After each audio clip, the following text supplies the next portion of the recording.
क्योंकि सास भी कभी बहू थीનું અમર પાત્ર તુલસી ભજવી ચૂકેલા અને ભજવી રહેલા સ્મૃતિ ઈરાનીજી સ્ત્રીઓને સંદેશ આપે છે કે જો તમે મનથી મજબૂત હો, સપના જોવાથી અને મહેનત કરવાથી નથી ડરતા, તો ઈશ્વર તમારો સાથ ચોક્કસ જ આપે છે.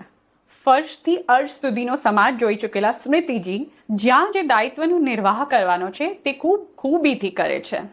પછી તે એક માતા તરીકેનો હોય, એક એક્ટ્રેસ તરીકેનો હોય, પાર્ટીની મહિલા કાર્યકર્તા તરીકે હોય કે પછી એક રાજનેતા તરીકે હોય. તમે એમને પાર્લામેન્ટમાં કે ભાષણ કરતા કે પછી કોઈ ઇન્ટરવ્યૂ આપતા સાંભળો તો એમની વાણી અને હાજર જવાબીથી મુગ્ધ થયા વગર રહી ના શકો. પણ કહેવાય છે ને કે વ્યક્તિનું વ્યક્તિત્વ તેના સંઘર્ષોથી ઘડાય છે. સ્મૃતિજીની બાબતમાં આ વાત એકદમ સાચી છે, કારણ કે તેમણે મેકડોનલ્ડમાં પણ કામ કર્યું છે અને તેઓ મિસ ઇન્ડિયા પેજન્ટમાં 10 ફાઇનલિસ્ટમાંથી એક હતા. તેઓ જ્યારે મેકડોનલ્ડમાં કામ કરતા હતા ત્યારે તેમની મહિનાની સેલરી માત્ર 1600 રૂપિયા હતી. એટલે જ તેઓ કહે છે કે તેમણે દિલ્હીને સડકથી પણ જોયું છે અને રાષ્ટ્રપતિ ભવનથી પણ જોયું છે. તેમની જિંદગી ક્યોંકીના તેમના તુલસીના રોલથી બદલાઈ ગઈ.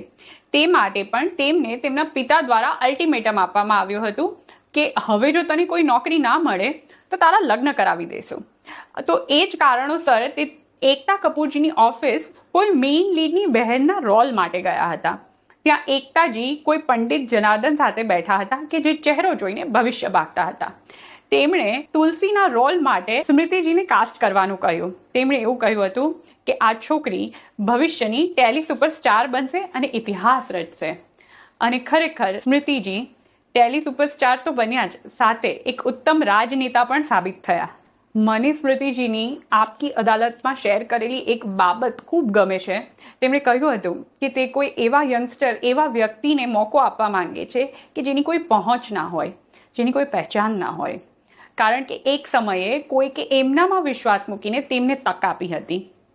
આવી ઉદ્દાન ભાવના રાખવાવાળા વ્યક્તિઓ ખૂબ ઓછા હોય છે, જે એવું વિચારે કે સમાજે મને કંઈક આપ્યું છે તો હું સમાજને કંઈક આપીને એનું ઋણ ચૂકવું.